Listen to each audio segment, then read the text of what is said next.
And I would say that this work of artists was headed by the best artist which I'm familiar with, Brian Jenkins. So I really thank each one of you. And I want to summarize this simulation and actually to summarize the whole conference. Some of you that were with us in the opening evening on 9/11 maybe remember that I've said that in my view counterterrorism is an art. And I would like now, based on what we saw here, to explain very briefly why do I believe that counterterrorism is an art, and why people which are dealing with counterterrorism are practically artists. Well, it will be accompanied with some promotion to my books, of course, the Counter-Terrorism Puzzle and the Global Alert. But I would say that when I'm talking about the art of counterterrorism, I'm talking about finding the right balances between contradicting alternatives. Because we have many options in counterterrorism. We can use this, we can use that. Each one of the options has implications. Many of those options are different from each other, and many of them are contradicting. The art of counterterrorism is finding the right balance between those different alternatives. The first challenge is understanding the rationale of the enemy. Many people around the world tend to believe that terrorists are lunatics, irrational actors. I beg to differ.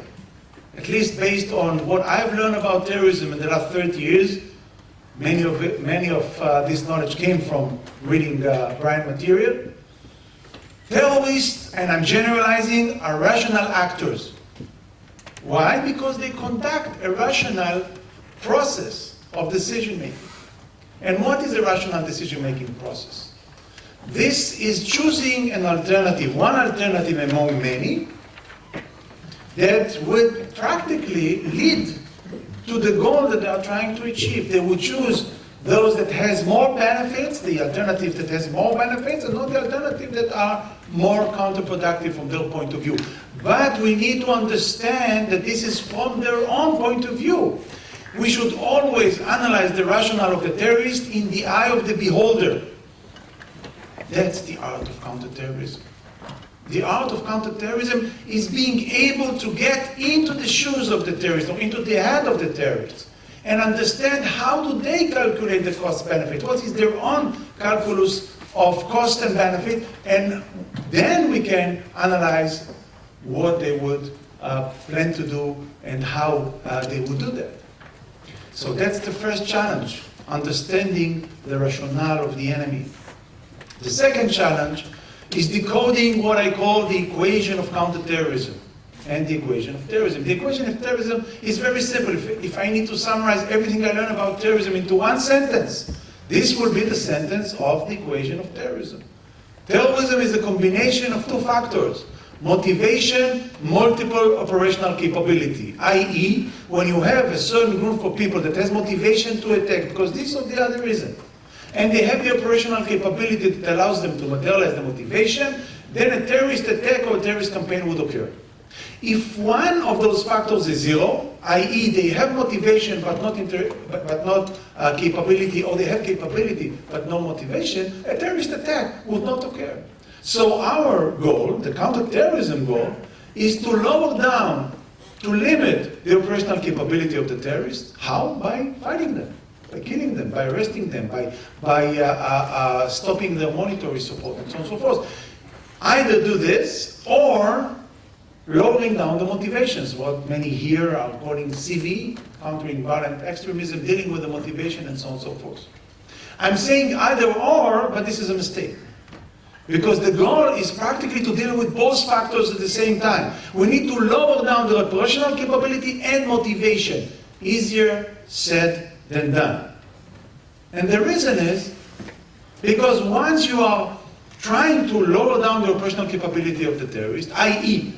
fighting them, like it or not, you raise the motivation to retaliate. That's what we call in the literature of counterterrorism the boomerang effect in counterterrorism. How to find the balance? The art of counterterrorism. Another segment of the art of counterterrorism is solving the democratic dilemma. Now, what is this democratic dilemma? The democratic dilemma has to do, again, with finding the right balances. Finding the right balance between liberal democratic values and effectiveness in counterterrorism. Like it or not, again, there is a contradiction between the two. I would argue that many decision makers around the world would even turn a blind eye to the fact that there is a tension between those two ends of the scale. If I would quote President Obama, in his first inauguration speech, 2008, he was saying something along the lines that we regard it as false, that there is a contradiction between our values and our security. When I was asked by a journalist, what do I think about it? I said, look, if he's right, I should get a PhD, because my PhD is about the Israeli counterterrorism democratic dilemma.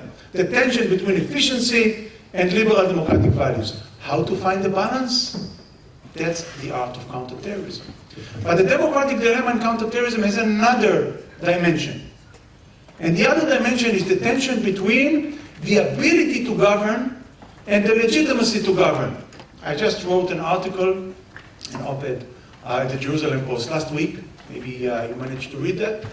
And the title of my article was, "Terrorism will define who will be the next American president. Would it be Hillary Clinton or Trump?" At that time, when I wrote that, still Hillary Clinton had a higher percentage in the public polls. I tend to believe still, this is my personal estimation, I'm not an expert on that, but I tend to believe that without terrorism she would win. But what I do believe is that if there will be severe attacks before the election, Trump would win. And you know why? Because, as we learn from other cases, if it's Spain, if it's Israel, and so on and so forth, because we see time and again that just before elections, when terrorist attacks occurs, then people are looking for a strong person, for an image of a strong person that promise them miracle solutions. They fall to this trap, time and again.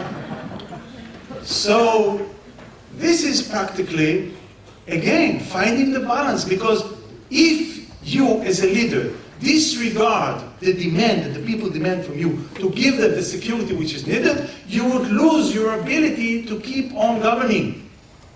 But if you would fulfill this, and if you would turn a blind eye to values, to laws, to everything else, you would lose your legitimacy to rule. How to find a balance between those two? This is the art of counterterrorism. It's the best practices in counterterrorism. Last but not least, it's public resilience and public awareness.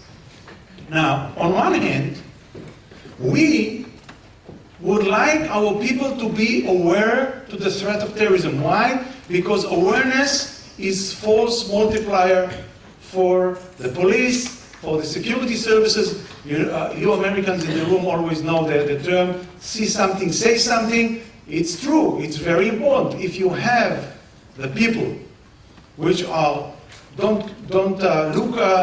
not aware to the surrounding, well, you are in a big problem. In Israel, this is one of the biggest success of the Israeli counterterrorism activity, is the Israeli awareness. We are being taught from childhood to be aware to our surrounding from the aspect of counterterrorism. But if we make our people too much aware to their surrounding in reference to terrorism, we are playing into the hands of the terrorists, because terrorism is all about creating fear and anxiety. Terrorism is a psychological warfare. The terrorists are not really that interested in the killing. The killing is the tool to inspire fear and anxiety. So if we are shoving this idea of look around and be afraid and so on and so forth, you are playing into their hands. How to find a balance? This is the art of counterterrorism.